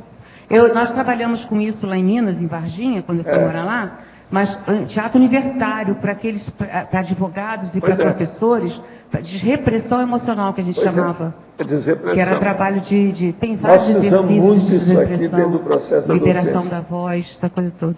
Precisa muito disso, para a turma aí apurar o problema. Entendi. Esse é um caminho. Você está falando dessa questão da viragem, no caso da viragem da síndrome da ribalta para esses traços positivos, né, esses trafores encontrados na personalidade com síndrome da ribalta para assistência, cosmoética, enfim. Agora, quais as ferramentas que você sugere que ele utilize para fazer essa viragem? Você pode, não sei, talvez usando o seu exemplo, enfim. Isso que eu falei agora há pouco, de anotar tudo, né? Fazer a autoinvestigação. Está funcionando? Tá. Fazer a autoinvestigação e fazer os cursos da Conscienciologia. Eu voltei em agosto de 2010 e embarquei de cabeça. Você é uma retornadora. Sou uma retornadora. Retomadora de tarefa. Ela retorna. Mas eu acho que uma coisa interessante, naquela época, a síndrome da ribalta ainda estava bastante forte na minha vida. Não, você estava com a corda toda. Naquela época eu estava, né? Eu fui falar com o professor Val se eu podia fazer TENEP, nem pensar. Não faça isso, agora não, espera um pouco. Então, eu estava 1000 por ano. Quanto tempo faz isso? Fazem, agora, quer dizer, 12 anos que eu fiquei fora, mais 2 que eu estou aqui, 14. 14 anos.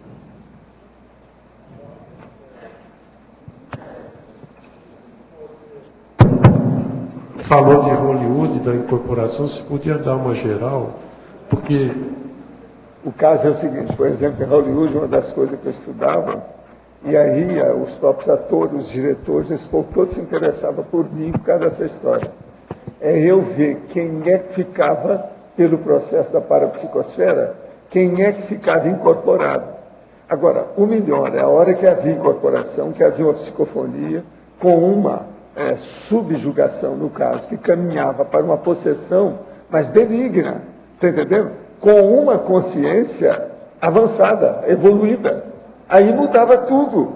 A pessoa sai de baixo. Agora, a coisa mais séria que tinha é a hora que aquilo acontecia com um figurante, que é um personagem secundário dentro do filme. Está entendendo? Então eu chamava atenção, eles mudavam o cargo, a função, o nível. Mudava, passava para o primeiro plano. Isso era impressionante a gente ver. Homens e mulheres. Agora, eu vou te contar. As mulheres são sempre melhores, eu acho. Sempre melhor. Ela pode ser, às vezes o temperamento dela não é bom, ela às vezes não é tão bonita, mas o processo, o problema feminino, o charme, é um problemão. Aonde aparece o charme feminino, muda tudo. É o psicossoma. Não é um processo de poesia, o povo fala muito em poesia, não é não. O problema é de abordagem correta das realidades. Bom, tem algum filme assim que a gente possa alugar, assim, possa ver, que você acha que o personagem, algum personagem está com uma semi-possessão benigna de uma consciência mais Isso evoluída? precisa de ver com calma que tem uma porção deles. Tem um deles que é seríssimo e o cara era assim, Gregory Peck. Mas tem que ver qual filme que é que tem. O homem era uma fera, esse cara. Entende? Eu nem sei se ele vive. Pois é, acho que ele já morreu, né? Já dessomou. Mas esse era uma fera, entendeu? Agora, outra coisa, ele era sério. Ele era tão assim natural em certos processos dele que ele era aquela pessoa, ele não era um personagem. Ele era aquela, não tinha jeito. É assim que a gente via em Hollywood. Isso era impressionante. Entendeu? Agora, você tem que lembrar uma coisa. Agora, minha opinião, aí, minha visão do conjunto da história. O palco, ele é ótimo, mas a coisa mais séria é a atmosfera, é o holopensene. Então, por exemplo, nos estúdios de Hollywood, a pessoa rendia mais do que fora. Porque o ambiente já estava acumulado, muita energia, aquilo tudo preparado. Você não acha que isso é importante? O holopensene, eu falava isso, o povo custava entender. Assim, ó, na hora o palco vai ser diferente. Se de ver onde é que vai ser feito isso. Vamos ver o cenário do filme. Vamos examinar por aí. Ó, um cara que também está aqui hoje é o nosso amigo, que estudou lá. O Leandro devia estar aqui para ver. Você já conversou com o Leandro? Pois é. O Leandro, eu vou falar com ele para conversar com você. Ele não é bom. Ele é bom porque ele é bom no script. Ele é bom na redação. Ele estudou muito isso. Todas as dicas, diálogos, deixas, etc. Tal. Dentro dessa questão que o senhor está falando, também tem muito, no próprio teatro, quando se está preparando alguma peça, enfim, o diretor leva os atores para o palco onde vai ser apresentado, para que eles absorvam o que seria a energia, no caso, do próprio palco. Agora, ó, a filmagem que é o bacana, a filmagem engole tudo nesse setor, que cria a atmosfera do processo mais sério, às vezes é no tempo. Por exemplo, uma das coisas mais importantes que eu vi, assim, uma bobagem, né, uma coisa secundária, mas foi importante para eu ver, foi que nos estúdios da Universal, na ocasião, tinha uma árvore, onde eu já tinha enforcado tudo quanto era personagem, 50 filmes. Você chegava lá no ambiente, se sentia que alguém estava sendo enforcado. O ambiente estava carregado na árvore, a árvore era a mesma. Isso é impressionante, gente. Você está entendendo? Então, o holopensene do processo da filmagem, né? É o estúdio da coisa, aquilo carregado, não é fácil, não é fácil. Mas o palco também tem, viu? Tem, o palco tem. Porque o palco entra a peça, sai Mas agora, o que eu vi mais não foi palco. Eu andei estudando os negócios de palco, na ocasião, sabe, pouco depois que eu vim de Hollywood para ver no Rio, eu tive em vários lugares, aquela Maria lá, aquele palco do tablado, esse negócio todo. Mas agora, o que eu notei é que Hollywood, devido à máquina, o que é que eles criam? Uma loucura aqueles negócios que eles fazem. Mas, professor, tem fantasma no teatro. De vez em quando, não, eu sei. Adereço, você vai falar isso para mim? Tem fantasma. Você vai falar isso para mim, Olha, eu fico imaginando. Eu sou fantasma. Professor, olha só. Você há de ver, eu lá nos estudos da Universal, saía do corpo e ia ver o estúdio pelo palco, pelos bastidores extrafísicos. Isso, minha filha, é que eu aprendi demais. Eu lembro que havia os Monsters, sabe, esse negócio, os Monsters, a turma lá aquele negócio todo. Então, o ambiente daquilo era horrível. Mas, professor Valdo, isso também, tanto que tem muitas histórias de filmes que morreram muita gente na gravação, por exemplo, O Exorcista, mas tem que fizeram coisa que é falta de morreram. cabeça dos diretores. Igual o Alamo, por exemplo, matou todo mundo de câncer com o tempo. Alamo. Sabe o que eu acho assim fantástico? Que eu percebia, sem conhecer a conscienciologia, mas eu percebia, até porque eu trabalhava energia. Eu trabalhava, sem saber que estava trabalhando energia, eu trabalhava energia. E quando a plateia cheia, a carga energética que vem em cima de vocês, não tem ideia. Vocês não têm ideia. Aquilo bate no cardio-chakra, porque é tudo psicossomático. Você está trabalhando com o emocional daquele povo. Você está mexendo com o emocional, está mexendo com o alter ego daquele povo lá, com as fantasias daquele povo. Então aquela energia vinha, mas me pegava aqui no cardio-chakra, que às vezes até me faltava ar. Então aquilo ali acontece ano após ano naquele teatro, com várias peças, e aquilo vai impregnando ali.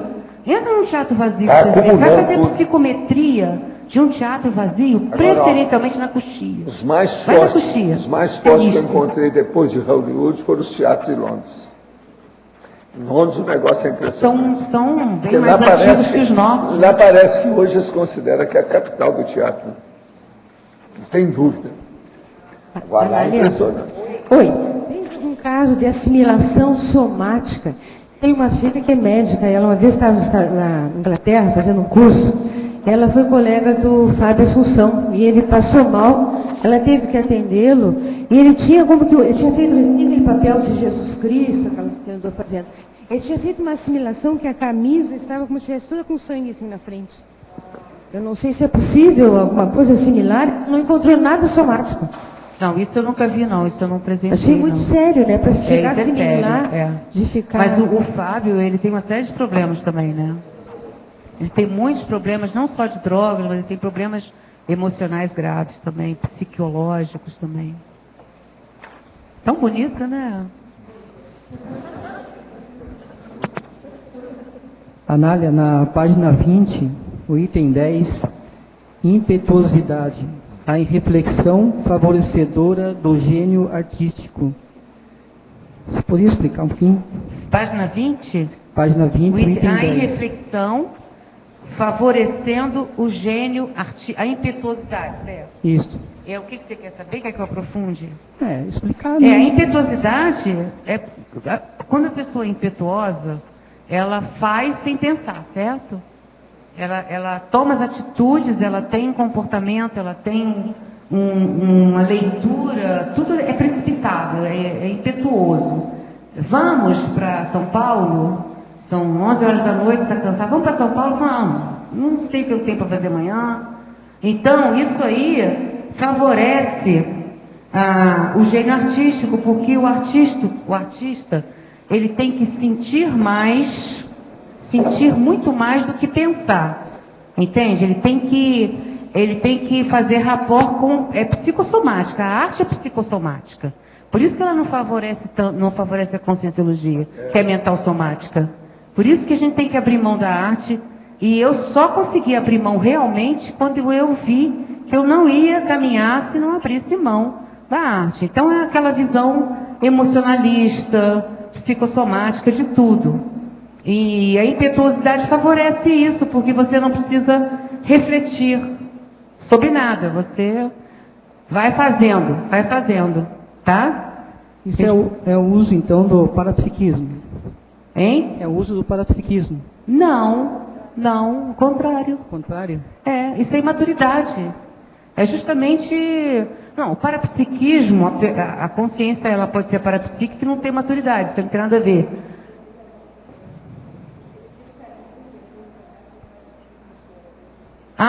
Você está falando do meu caso? Assim, vai fazendo impetuosamente, né? Isso, e dá certo, né? Entendi. No meu caso, realmente, o parapsiquismo... Olha, da tridotação, o parapsiquismo é onde eu preciso trabalhar mais. Sabe? Eu estou investindo nisso muito. Vou vir para Foz, vou trabalhar lá com o Mário, na CIP, porque é onde eu quero... nessa vida eu quero ver se eu aumento esse parapsiquismo, que é o que eu tenho mais. Sou boa em comunicação, não sou tão ruim assim na parte intelectual, mas a parte parapsiquismo eu preciso desenvolver mais. Eu acredito que o que me trouxe para cá, o que me tirou da arte, foi justamente mental soma, foi mais a parte mesmo intelectual, do que a parte parapsíquica, sabe? Porque eu comecei a refletir, comecei a fazer... fazer uma pesagem, né? Ver os prós, os contras, e acabei optando pela conscienciologia, porque as duas coisas não dá. Aqui na fatologia também, na página 17, é autoconfiança ufanista. Você pode explicar sobre... É aquela autoconfiança superficial, né? Calcada na importância pessoal, na autoimagem. É uma autoconfiança falsa, porque ela está alicerçada por uma visão distorcida da realidade, uma visão fantasiosa de si mesmo. Tá bom? Não é real, né? Não é real. Obrigado. Anália, na página 19, você coloca na caracterologia algumas características nosográficas, né? A ansiedade, ela pode ser provocada pela síndrome da ribalta, na sua opinião, essa ansiedade generalizada ou ansiedade? Sim, ela tem. A ansiedade ela é gerada justamente pela preocupação e se mantém em evidência, né? Se manter admirada. Não é fácil, você tem que malhar 3, 4 horas por dia para não ter nenhuma celulite, nenhuma gordurinha, sabe? Você tem que estar sempre comprando roupas na moda, você tem que estar na moda, você não pode ter nenhum defeito, seu cabelo tem que estar brilhoso, você tem que estar um sorriso limpo, claro, enfim. Isso tudo causa ansiedade. Você imagina uma dessas figuras, o homem, por exemplo, o rapaz que é bonitão e que está na mídia e que está preocupado com a autoimagem, ele precisa manter aquele tanquinho, aquilo ali tem que ter 2 horas de malhação por dia, entende? Então isso tudo causa uma ansiedade, por isso das drogas também, para relaxar, para dar um tempo, por isso o álcool, enfim. Os medos também, né? Aqui você coloca o medo da solidão. O medo da solidão, o medo da velhice. Gente, você quer coisa pior do que a velhice para esse povo? Não, isso aí é aquela atriz que estava precisando do negócio, não vou falar o nome aí. Ela vem para eu ver o rosto, então ela vira para mim e fala assim, veja meu rosto, uma tragédia sofocliana. Nunca pude esquecer aquilo. Aí a gente foi ver o que fazia com ela para melhorar o rosto. Não é fácil. Isso não causa ansiedade? A pessoa fica super essa, coitada. É uma tragédia sofocliana. E ela falou dramaticamente sobre o rosto dela. Ela tinha razão. Atriz 24 horas, né? Mas me conta, você chegou a conhecer a Bárbara Leodora, essa do teatro? Conheci. A tal crítica. É o quê? A mulher do Shakespeare. Ela é tarada com Shakespeare. Né? Nós temos vários casos. Eu vi um caso interessante com relação à velhice que eu falei agora. Eu não queria deixar de falar sobre o medo da velhice, porque isso é muito sério, né? Aquela Greta Garbo. Sim. Né? Mas a Greta era piradinha. Né? Pois é, mas ela não suportou a ideia de envelhecer em público, de ficar doente em público, de não fazer jus ao que esperavam dela. Quer dizer, o negócio da autoimagem levada a extremos, né? Extremos de se esconder completamente de tudo e de todos e se isolar. Eu acho esse caso bem típico. Porque existe uma relação forte entre a síndrome da ribalta e a própria síndrome do ostracismo, então. A síndrome do ostracismo é o porto inevitável de chegada de quem tem a síndrome da ribalta. É inevitável. Isso intrafisicamente. É acabativa trágica. Trágica. Com certeza. Estou traduzindo aí o que ele disse. Anália, aqui no ar. Página 20, terapeuticologia. Você poderia aprofundar modéstia discernida, por gentileza? Modéstia discernida. Sim. Do narcisismo à autoestima lúcida. A modéstia discernida, porque existe a falsa modéstia, né? Que a pessoa fala, mas você está vendo que ela está... não, que isso não foi nada. Na realidade, está querendo dizer que ela pode fazer muito mais, que ela é muito melhor que aquilo e que a pessoa não conhece ela. Você não sabe do que eu sou capaz. Né? Essa é a modéstia que não é discernida, é uma modéstia que canastrona, né? Que a outra pessoa não é boba, percebe que ela não está sendo sincera e que ela está ali justamente querendo chamar atenção para si. E a discernida é o contrário, é aquela modéstia lúcida de que você sabe que você não tem condições de fazer tudo, que você tem limitações, assumir até onde você pode ir, procurar avançar mais e conseguir um pouco mais, com lucidez, com autodiscernimento, com estudo, estudando, sempre se autoestudando e buscando fontes de informação para que você possa estar sempre um pouco melhor que ontem. Essa é a modéstia discernida. Eu sei que eu posso mais, desde que eu me empenhe, que eu estude, que eu ter os meus passos no rumo da evolução. Respondi?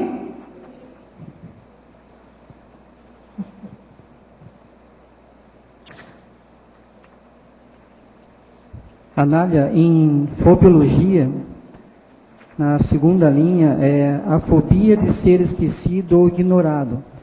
Daí você fala, ou a tasagorafobia. O que quer dizer essa palavra? Em fobiologia. Ah, tasagorafobia. Isso. A fobia de ser esquecido ou ignorado. Eu tenho um exemplo para esse tipo de, para tasagorafobia. É a Lady Gaga.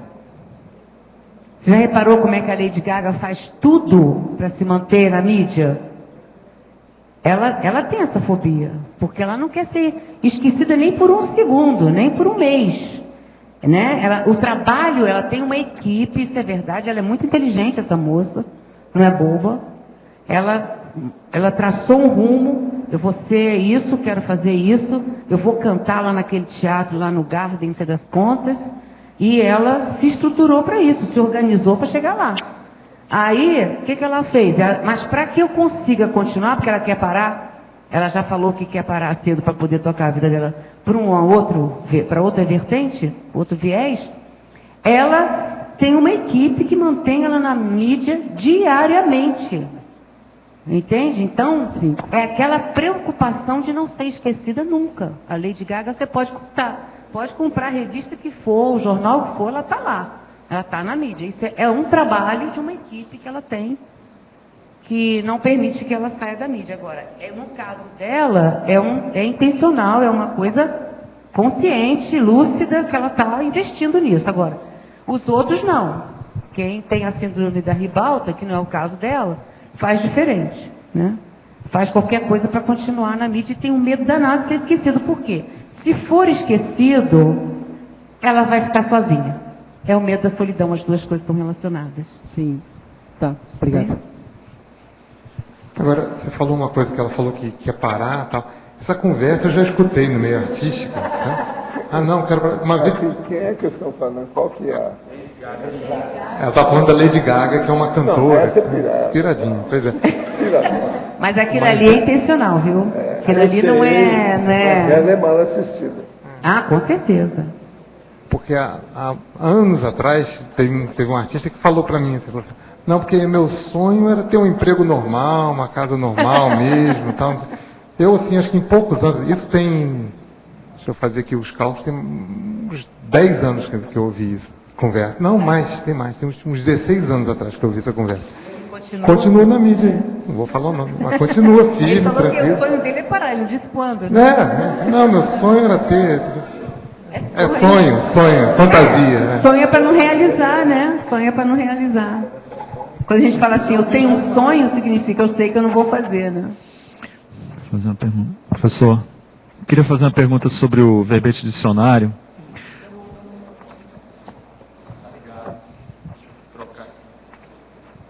Alô, agora sim. O senhor colocou o Shakespeare aí, o último da lista. Qual que é a sua opinião assim, sobre a figura do Shakespeare, em termos assim... O homem era uma cabeça super inteligente e oportunista em tudo. Para a época dele era no máximo.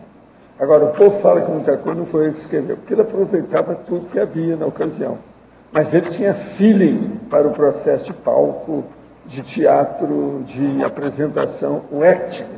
O homem não era bom. Ele era bom nisso. Não adianta falar que ele tinha muito talento.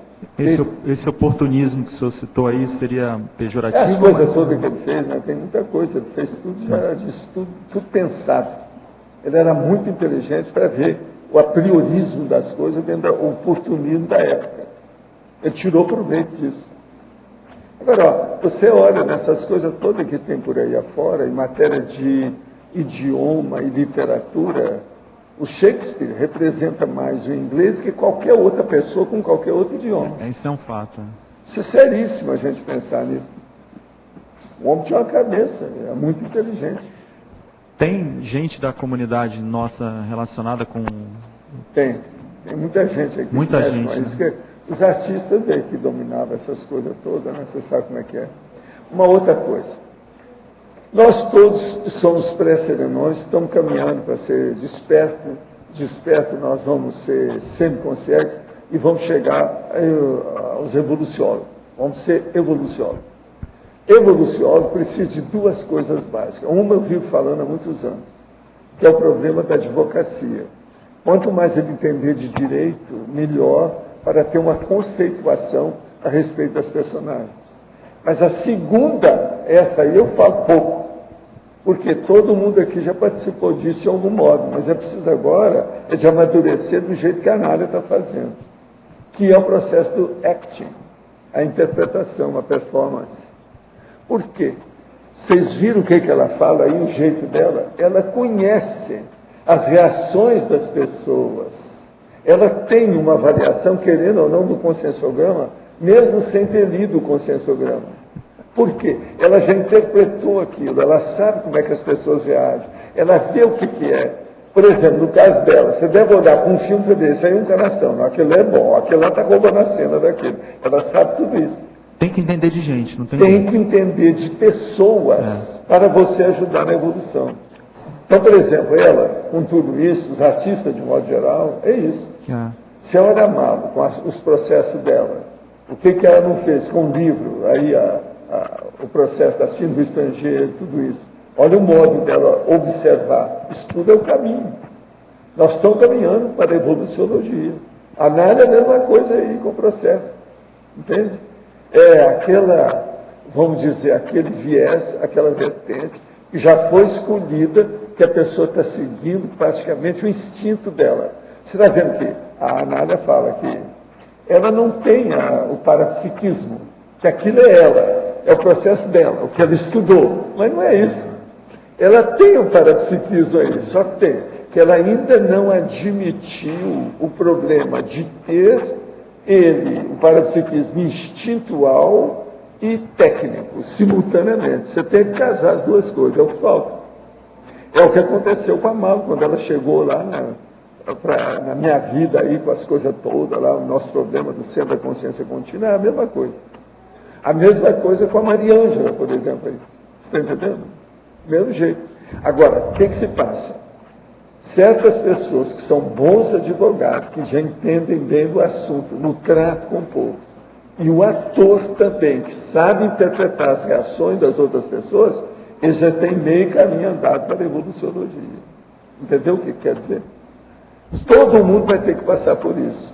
Agora, aqui o que a gente nota, uma boa parte de todo mundo já foi artista de algum modo. Entende? Já mexeu com arte em alguma área. E a arte é como ela está falando, tudo é psicossomático. Que é uma droga, né? Literalmente. É terrível isso. Entende? Está caminha por aí. Quer dizer, o bom ator, ele... Agora, o que eu vejo é o seguinte, eu preciso falar com a turma aí do Instituto, para usar essa menina que está aqui. Sabe? Ela. Dá um jeito nela. É uma menina. Ai, que gracinha. Essa sabe tudo. Essa sabe tudo. Tem como a pessoa ser bom ator se ele não entende de gente, né? Mas é preciso, tem que viver o outra pessoa. Né? Eu, como tive contato na intimidade com essas vou dar um coisas, recado lá, viu? praticamente, vamos dizer, na meca do processo, que é a meca do cinema, que é um negócio de top.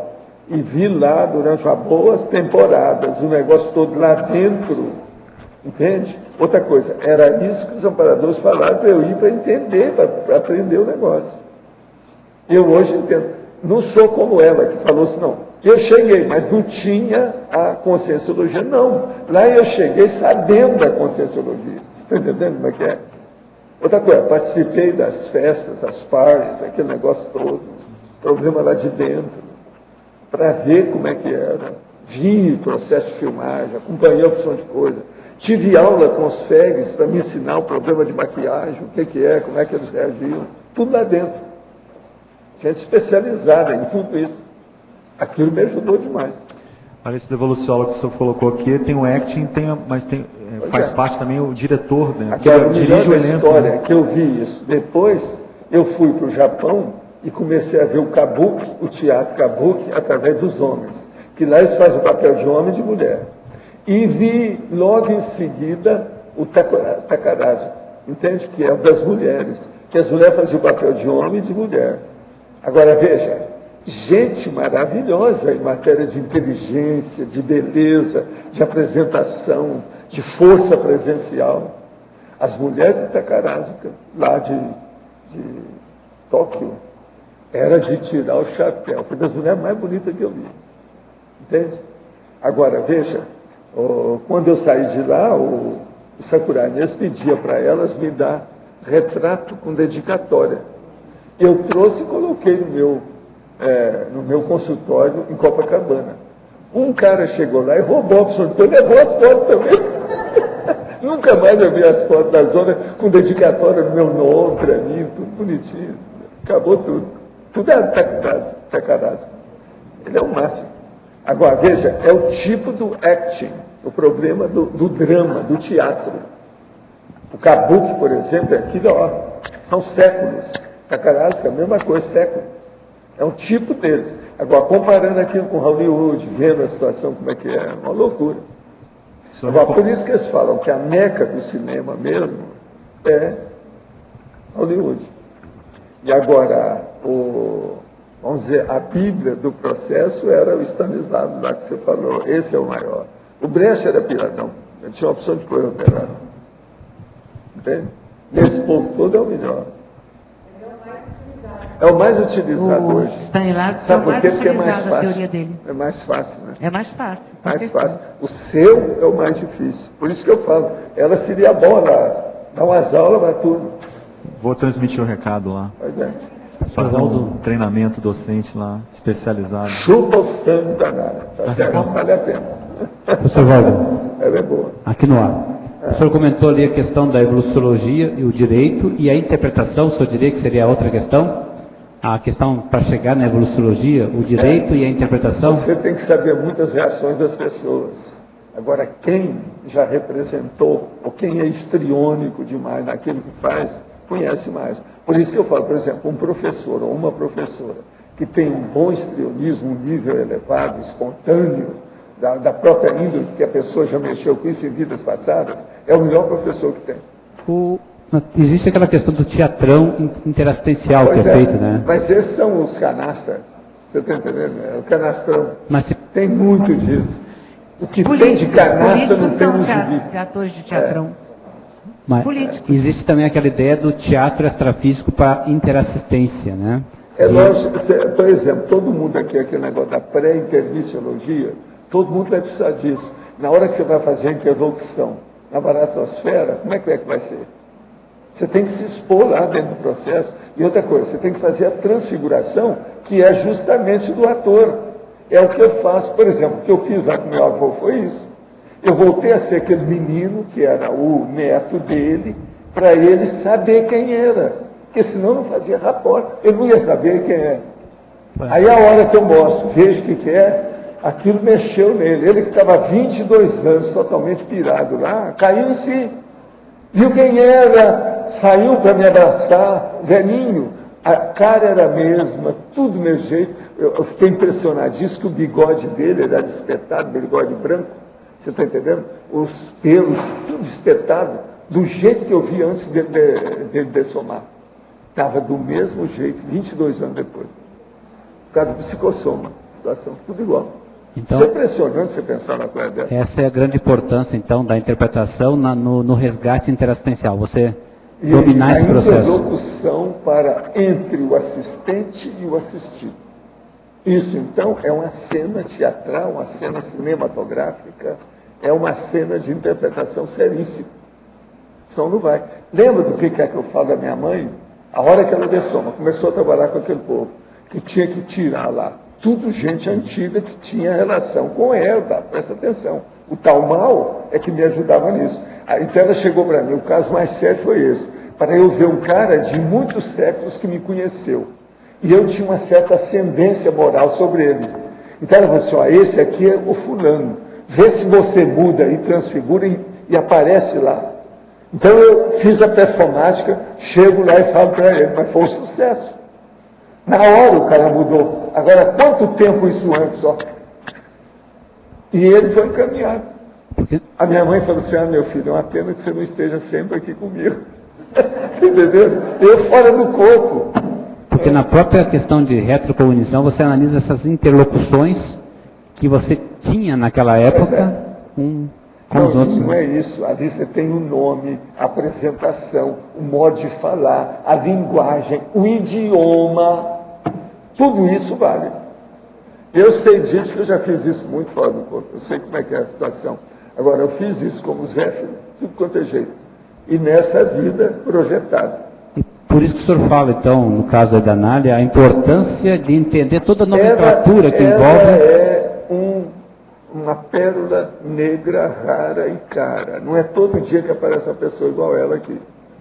Porque ela trabalhou diretamente com teatro no Brasil. E ela não é boba. Eu conheço a peça. Então, ela pode expor isso aí, principalmente para a turma de professores nossos. Nós precisamos disso. Esse negócio eu sempre falei para pegar atores e atrizes para falar nisso.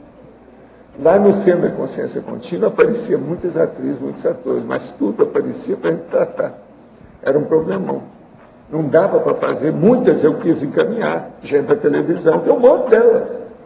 Tudo a gente encaminhava para ver, mas eu queria era que ela aqui, por exemplo, não. Ela chegou, ela está prona, está ereta, está certinha, ela não é doida.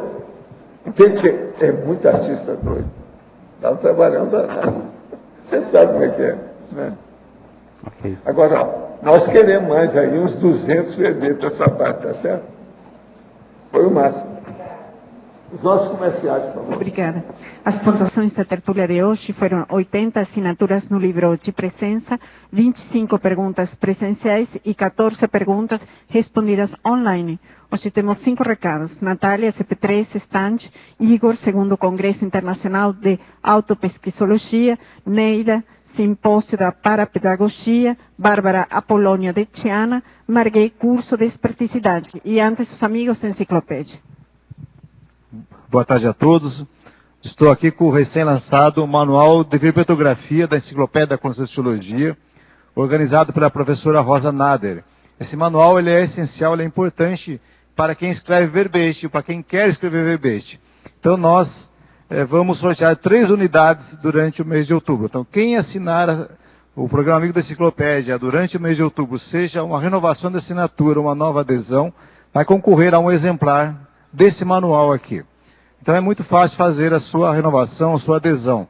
Ligar na recepção do CIAEC no 45 35 25 26 52 e você em poucos minutos faz a sua assinatura, seu pagamento com cartão de crédito Visa, Amex e Mastercard em até 12 vezes.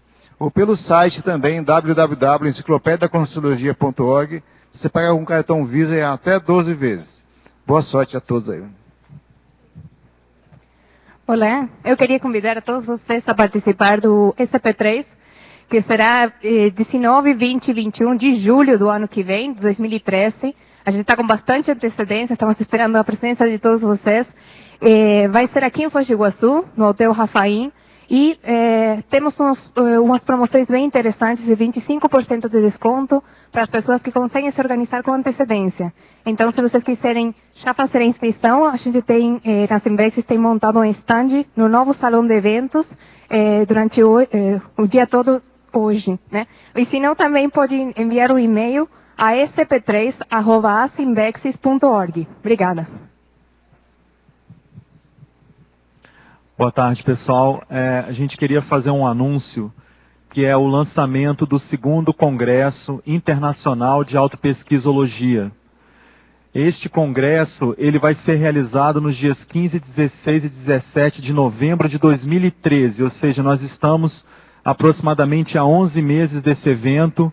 Nós acabamos, é um evento do IIPC, do Instituto, e nós acabamos de lançar a chamada de trabalhos, ou seja, acabamos de encaminhar para a Unicim, para o intervoluntariado, a chamada de trabalhos, convidando todos os intermissivistas, membros da CCCI, a contribuírem com a sua autopesquisa para que a gente possa ter um volume grande de trabalhos e consiga elevar o nível científico dessa segunda edição. Essa segunda edição vai ser realizada aqui em Foz do Iguaçu, não poderia ser diferente, porque nós, no ano de 2013, estaremos comemorando o Jubileu de Prata do IIPC, onde a gente comemora também 25 anos de instituições conscienciocêntricas materializadas aqui no planeta Terra. Então, a temática também está bem ligada a essa condição, que é a Max Proex grupal. Não poderia ser diferente nos 25 anos do IIPC, a gente ter um tema diferente de Max Proex grupal, porque nós queremos que esse evento tenha uma participação realmente de todas as instituições conscienciocêntricas, de pesquisadores, no máximo possível de especialidades, para a gente enriquecer a troca de informações. Então, a gente convida realmente desde já todos aqueles verbetógrafos, escritores da Conscienciologia que tragam suas pesquisas e submetam seus trabalhos de acordo com a chamada que vai estar disponível pelos e-mails do Intervoluntariado da Unicim e também nos diversos escritórios das I6 impressos graficamente no papel a chamada de trabalhos. Ok? Muito obrigado.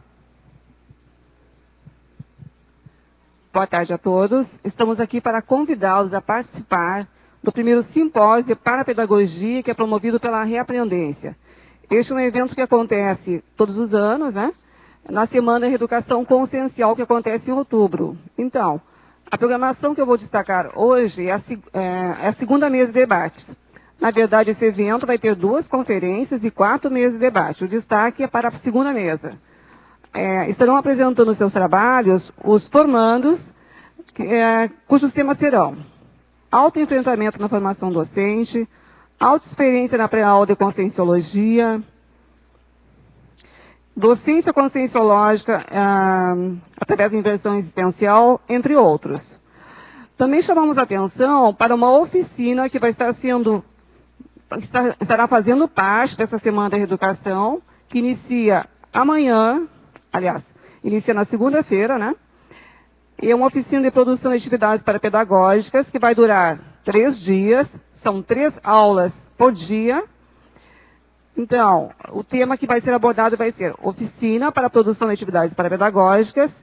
O professor que vai atender este evento é o professor Álvares Dantas, e a pessoa que estiver interessada vai levar o seu tema e vai sair de lá com uma atividade pronta. Por exemplo, elaboração de um curso. O horário vai ser das 15 às 18 horas. E o local vai ser na sala de aula da Reaprendência, que é lá no pavilhão compartilhado do CAEC.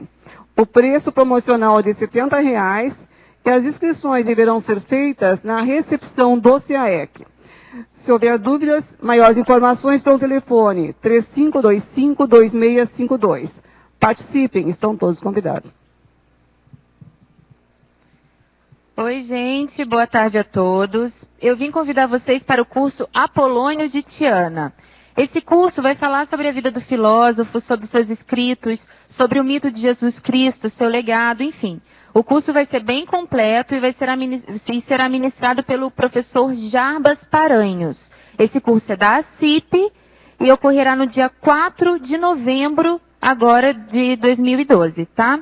O curso é domingo, de 8h30 às 18 horas, e as inscrições podem ser feitas tanto na CIP, pelo telefone 2102-1421, ou para as pessoas daqui da Conscienciologia, da CCCI, podem procurar alguns voluntários daqui também, que a gente faz as inscrições, tá? As vagas são limitadas, então os interessados, por favor, não deixem para a última hora, tá? As inscrições. Espero vocês lá. Obrigada.